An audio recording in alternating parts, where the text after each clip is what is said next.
Each year, the American Library Association awards the Newbery Medal to a writer for the most distinguished contribution to American literature for children. You'll see a gold seal on the Newbery winner.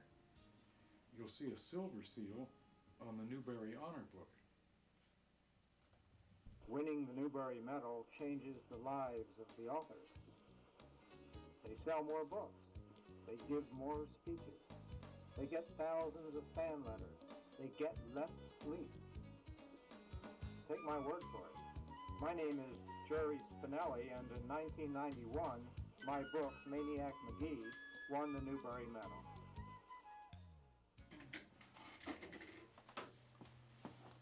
Winning the Newbery Medal changes the lives of authors. I should know. I'm Lloyd Alexander, and my book, The High King, won the Newbery Award in 1969. My advice to future Newbery winners is this: take a deep breath. You will have about 30 minutes between the call announcing that your book is the winner and the onslaught of complete chaos. Figure out where you got the idea for that book, because you're going to answer that question about 1,000,000 times.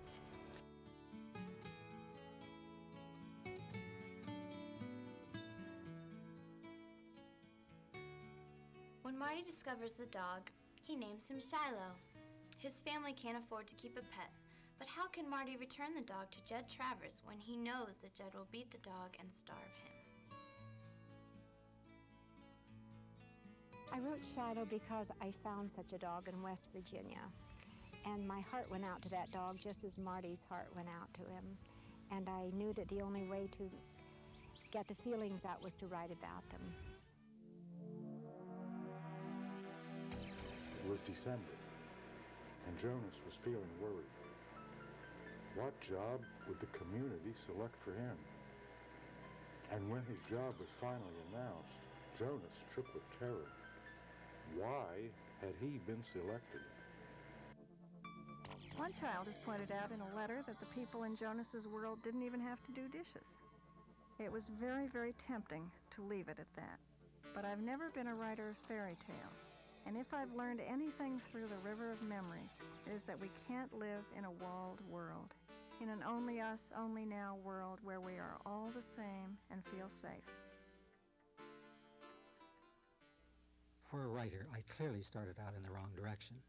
Instead of reading the classics or even the Hardy Boys, I spent my adolescent years practicing card tricks. I intended to turn myself into a magician. It never occurred to me to become a writer. First, my fingers got tired, and I had never seen a live author. They seemed as remote and mysterious and invisible as phantoms. I subscribed to the childhood folklore that all authors are dead, or ought to be. The Whipping Boy. Prince Brat is a brat, but he can't get a spanking because he's a prince. So Jeremy the Whipping Boy gets spankings instead. When Jeremy runs away, so does the prince. Together they come face to face with Hold Your Nose Billy and Cutwater.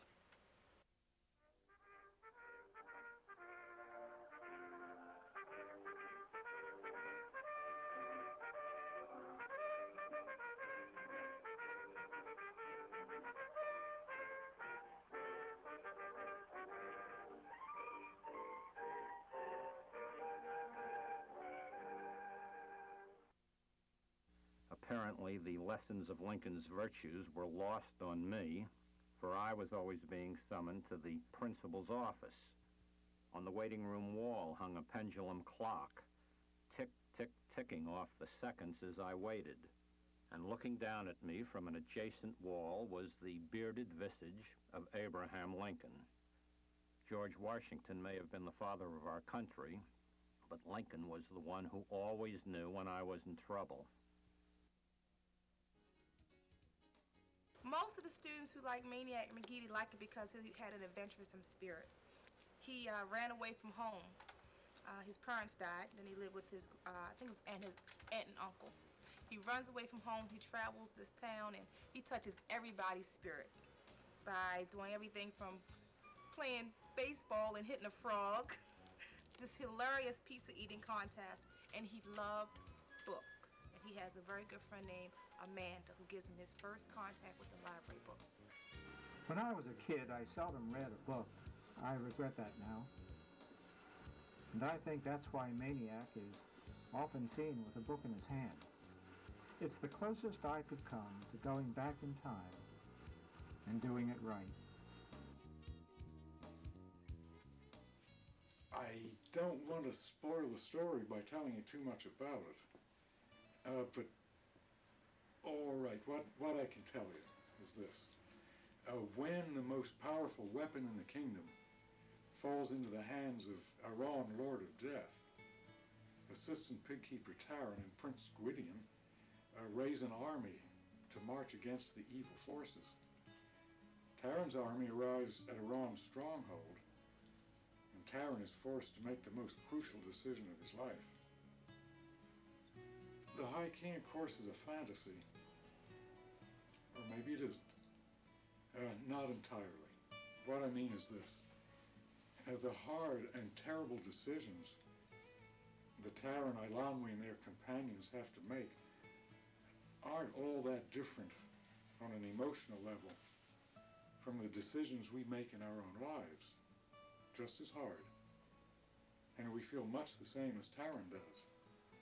So, fantasy? Yes, it is. But I think we recognize ourselves in it. The Nazis have marched into Denmark, and if Anna Marie doesn't help her friend Ellen, the Nazis might get her. When I asked Annalisa to describe through the eyes of her own childhood the Nazi soldiers themselves, she said simply, "I remember the high, shiny boots.